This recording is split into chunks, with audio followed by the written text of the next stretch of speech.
Hello there, everyone. This is Brother Birch. Today I'll be introducing your Week 2 Prove assignment. So let's go ahead and check it out.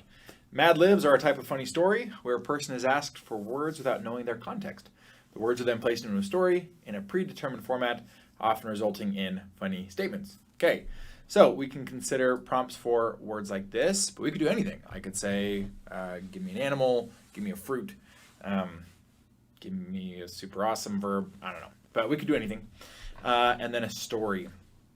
So it gives an example of what this might look like. Okay, if we were prompted for several different types of words, the user gave their inputs, and then we have our story. All right. Instructions. You will implement a program that asks the user for a series of words, then displays the story with the user's words inserted into the appropriate places. It should begin by asking the user for each of the words.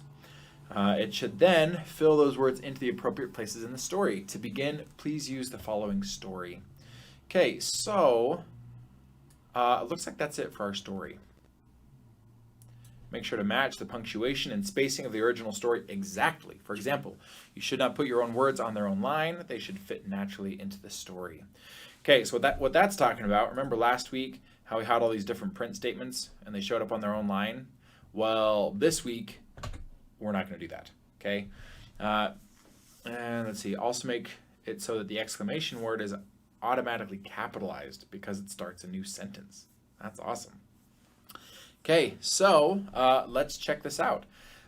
So first, I'm going to go ahead and put this into VS Code. Okay, so let's see, I'm going to copy that and come over here. I have my week 1 stuff right here. I'm going to right click this and say new file. I'll say week 2 prove.py, and then I'll say story equals, and then have a nice string here. Now I'm going to blow this up a little bit because we're going to have a couple of things that we're going to have to change. So this story, eventually we're going to add a bunch of stuff too. But I'm going to go ahead and take these lines out. Here's a little trick with VS Code. I'm going to hold Control. It might be Alt or Command on your computer, but I'm going to hold Control and click a couple of times so that I have a few different cursors. I'm going to hit backspace and space. Okay, made it all on one line. Okay, now if you don't like that, if you're like, man, I want to be able to see it, that's fine. You can click on View and hit Toggle Word Wrap, and then no matter how big or small this window is, they'll all be on the same line. Okay, and you'll be able to view it. Okay, but there's my story, and let's see here. I'm actually going to comment this out for now. So I selected that and I hit Control / to make it a comment. Okay, now let's see what else I'm going to need in here. Here's an example of how your program might work. Please enter the following. Okay, so that looks like it would just be a simple print statement, right? So I'm going to say, please enter the following, and it has to be exactly the same as what I'm seeing here. And then we have a space. Okay, there's a couple of ways that I could make this space. Either I could just say print space, that would make a new line, or right here I could say \n. Okay, notice how this, I don't know if you can see that, but notice how this coloring is a little bit different. Okay. If we look at that, let's just test this out. And I'm going to say happily. Okay, and then see if happily shows up an extra space below. I'm just going to hit my play button. We don't have any inputs. And look at that. That's beautiful. Okay, this \n is a very easy way to make a new line. That is a new line character, and it'll just basically hit enter for us. Okay, so that works.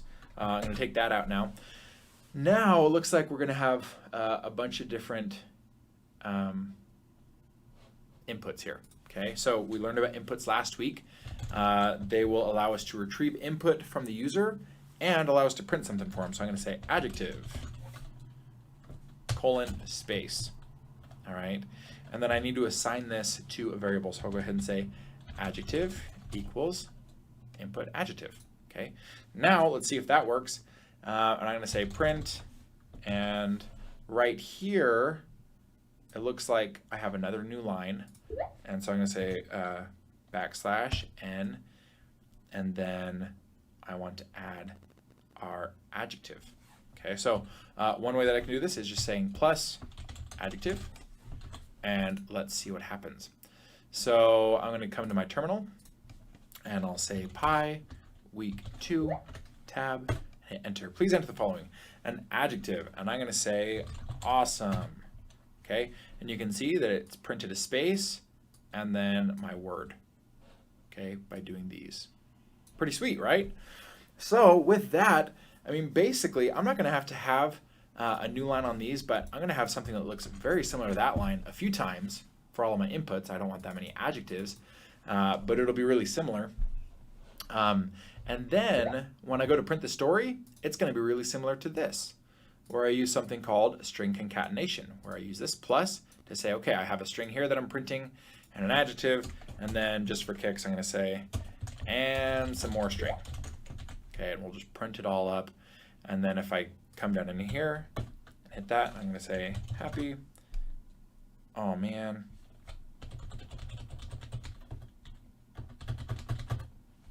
Whoops. Okay, but you can see that it said D and some more string after a new line.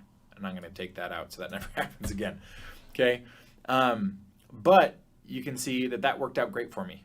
Okay, I did that print and it was awesome. Then I got this error because I tried to run the command D, which isn't a command.